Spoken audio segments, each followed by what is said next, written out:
शिव तत्व की प्राप्ति आपके भीतर। पंच पुष्प में से एक पुष्प पारिजात का फूल,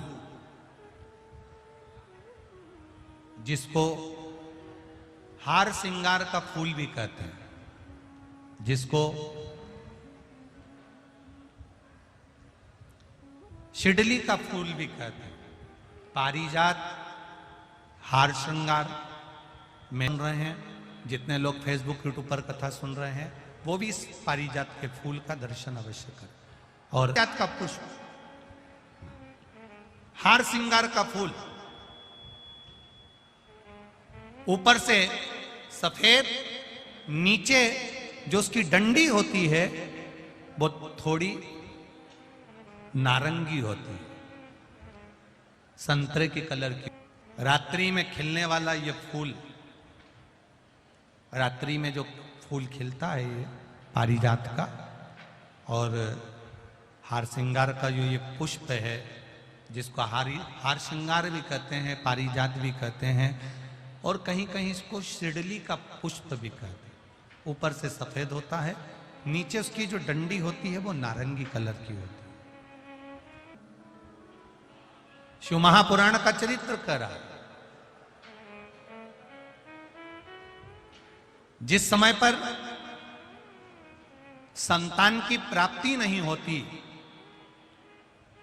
या किसी कारणवश, किसी कारण से हमारे यहां वंश की वृद्धि नहीं होती, तब देवाधिदेव महादेव की आराधना पारिजात के फूल से करी जाती है। अब उस पुष्प को चढ़ाने का एक तरीका है, जरा ध्यान दीजिएगा। पंच पुष्प शिव महापुराण की कथा आप लोग सुनने के लिए बैठे हो, बड़ी आस लगाकर बैठे हो, उसको समझिए। पारिजात का जो फूल शिव जी को चढ़ता है, भगवान देवाधिदेव महादेव को चढ़ता है, जैसे ये शिवलिंग है, मान लो ये शंकर भगवान का शिवलिंग है, ये जलाधारी है, ये जल नीचे गिरने का स्थान। आप लोगों ने पहले कथा सुनी है ना सबने, आपको सबको मालूम होगा। राइट में गणेश जी का स्थान, लेफ्ट में कार्तिकेय का स्थान, बीच में अशोक सुंदरी की जगह। जहां पर यह शिवलिंग रखा है वो माता पार्वती जी का हस्त कमल, शिवलिंग के रूप में, शंकर भगवान के रूप में यह शिवलिंग है। ऊपर से जो एक एक बूंद जलाधारी नीचे गिरती है वो शंकर भगवान की 5 लड़कियां, जया, विषहरा, शामली बारी, दौतली और देव, ये शंकर जी की 5 बेटियां हैं। वंश वृद्धि के लिए, कार्य सिद्धि के लिए, वैभव प्राप्ति के लिए, या अपने हृदय की सुख समृद्धि के लिए, संतान प्राप्ति के लिए पारिजात हार श्रृंगार के फूल की शिव जी को आराधना होती है। हार श्रृंगार का जो पुष्प होता है, अशोक सुंदरी वाली जगह पर हम पारिजात के पुष्प को समर्पित करते हैं। उसकी डंडी का जो मुख है वो शिवलिंग की ओर होता है जब हम अपना अशोक सुंदरी पर चढ़ाते हैं, और फूल का मुख इधर होता है। वापिस उसी पारिजात के पुष्प को उठाकर हम माता पार्वती जी के हस्त कमल पर, जो गोल हस्त कमल है, वहां समर्पित करते हैं। उस जगह पर माता पार्वती जी की ओर से जो पुष्प समर्पित किया जाता है, उसकी डंडी पारिजात की हमारी ओर होती है, पुष्प का मुख महादेव की ओर होता है।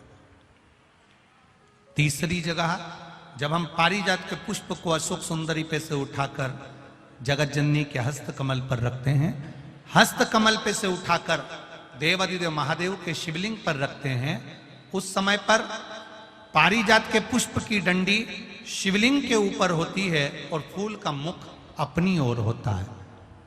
इस जगह पर पारिजात के पुष्प की डंडी के केसर से ही महादेव को त्रिपुंड लगाया जाता है और महादेव से प्रार्थना करी जाती है। अब पारिजात के फूल का केसर कैसे बनाना है वो भी एक बार आप लोग अच्छे से समझे।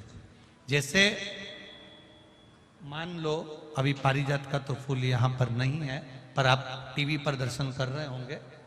पारिजात पुष्प की जो पीछे की डंडी होती है, फूल सफेद और पीछे जो डंडी होती है नारंगी कलर की, केसरिया कलर की, उसको तोड़ लिया जाता है।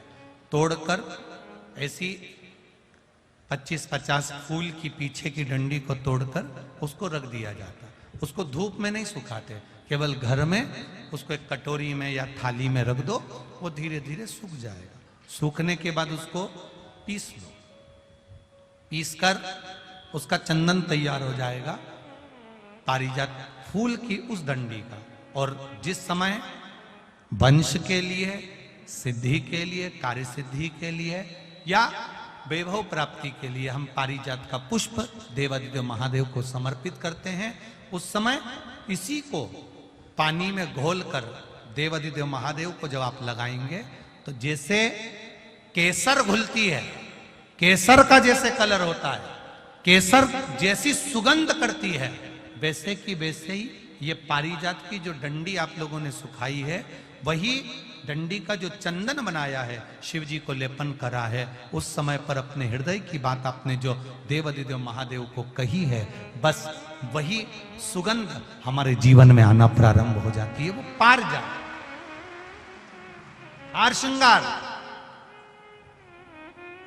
अब जरा ध्यान दीजिएगा, हार श्रृंगार के पुष्प, पारिजात का जो पुष्प है, सोमवार की अष्टमी पड़ने पर यदि हम देवादिदेव महादेव की पारिजात के फूल से आराधना करते हैं, स्मरण करते हैं, तो उसका फल भी हमें अधिक प्राप्त होता है। पारिजात का पुष्प, हम तो यहां तक कहेंगे अगर आपके यहां हार श्रृंगार का पेड़ लगा हो, पारिजात का पुष्प यदि आपके यहां होता हो, रात को खिलता है, सवेरे मिलता है, ऐसा पारिजात का अगर वृक्ष आपके यहां लगा हो तो प्रयास कर लो। 12 महीने शिवरात्रि आती है, बोलो आती कि नहीं आती? आती है ना 12 महीने। 12 महीने शिवरात्रि आती है।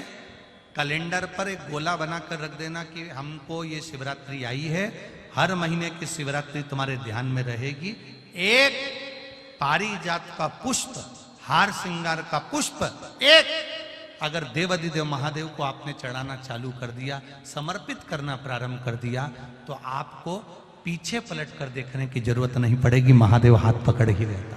पारिजात का पुष्प शिव को समर्पित हो।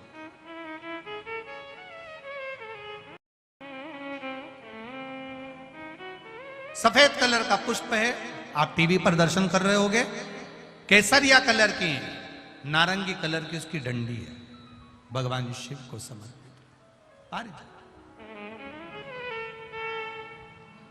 जब हम देवादिदेव महादेव को जल समर्पित करते हैं, भगवान शंकर को जब हम जल चढ़ाते हैं, उस समय पर भी भगवान को, अगर तुम्हारे पास में थोड़ा सा पारिजात की जो डंडी है सुखाई है, आपने पारिजात फूल के नीचे की जो डंडी है उसको तुमने सुखाकर अगर चंदन बनाया है, तो वो चंदन आप प्रतिदिन भी देवादिदेव महादेव को समर्पित कर सकते हो। पारिजात पुष्प। एक बात और हमारे स्मरण में रहे,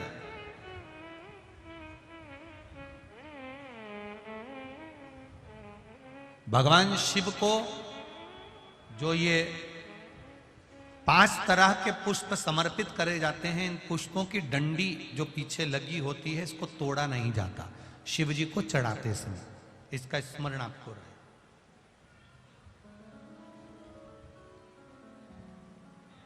तीन शिवालय